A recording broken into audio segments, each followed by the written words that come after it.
अस्सलामुअलैकुम वरहमतुल्लाहि वबरकातुहू। आज हम लोग बात करेंगे कि अलजेब्रा क्या होता है और उसको पढ़ेंगे। ये बेसिक है और उसमें हम लोग अभी से इक्वेशन करना नहीं सीखेंगे। तो what is algebra? Algebra is like a puzzle. We use letters and numbers to show up how things work together. Example 2x plus 2y. So अब इसके अंदर ये थोड़ा सा कॉम्प्लेक्स भी होता है और एक्चुअली जब नया नया मैंने पढ़ा था ना, तो मुझे ये एक गेम की तरह लगता था और मैं खुद क्वेश्चन बनाता था और मैं उसे करता था। What is a variable? A variable is a letter that can be any number.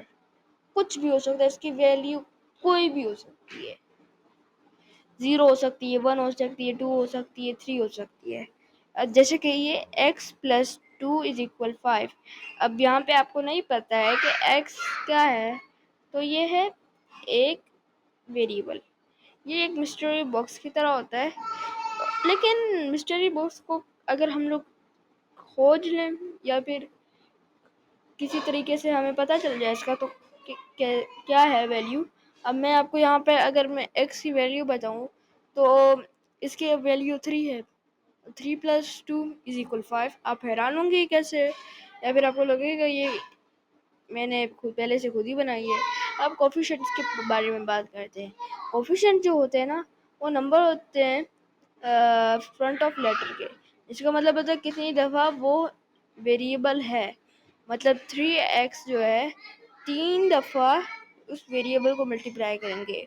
3 को x से 3 दफ़ा मल्टीप्लाई करना है। अगर x की वैल्यू 2 असाइन कर लेते हैं हम लोग, तो 3x इज इक्वल 6। अगर 3 असाइन कर लेते तो is equal 9। What is a term? Term is a number or a group with a variable. Example, अब यहाँ पे 1 टर्म है, 3x 1 टर्म है, 2x 1 टर्म है, 3x प्लस 2x हमारे पास 2 टर्म्स हैं। अब बात करते हैं डिग्री क्या होती है। कि हमें बताता है कि वो वेरिएबल का कितना बड़ा है उसकी एक्सपोनेंट। जैसे कि पावर ऑफ, ये देखें, ये x सिंपल x लिखा हुआ है, इसकी डिग्री 1 है। ये 2 लिखा हुआ है, इसकी डिग्री 2 है। 3 है, इसकी 3।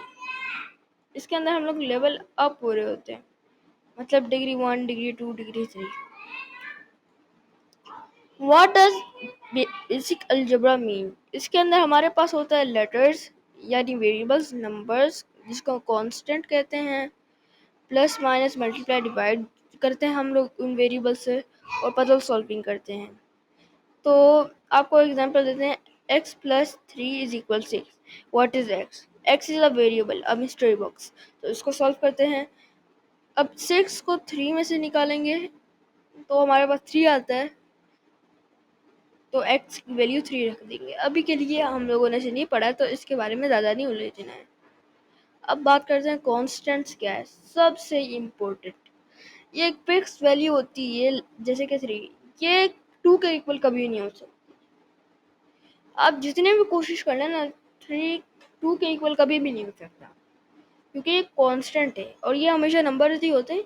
वेरिएबल्स कभी भी कांस्टेंट्स नहीं हो सकते, वो बदल सकते हैं आराम से। So let's review. Variable a changing letter, उसको चेंज कर सकते हैं आराम से। वैसे मैं कहता हूँ आपको वेरिएबल बोलना ज़्यादा अच्छा है, आप लेटर ना बोलें in the term of math.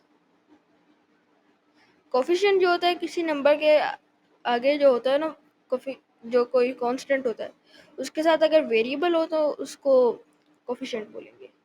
Term part of an expression, जैसे कि 2x प्लस 1, 2x और 1 एक एक टर्म है। डिग्री जो होती है पावर ऑफ वेरिएबल को कहते हैं, कांस्टेंट एक फिक्स नंबर को कहते हैं। बेसिक अलजेब्रा, तो उसके अंदर हम लोग इसी बेसिक को करते हैं। Let's practice. What is in 5? What is the variable in 5y plus 3? Of course, variable है y. What is the coefficient in 4x? 4x में क्या है? Yes, very good, 4 है। How many terms are in x plus 2 plus 3y? देखें ना,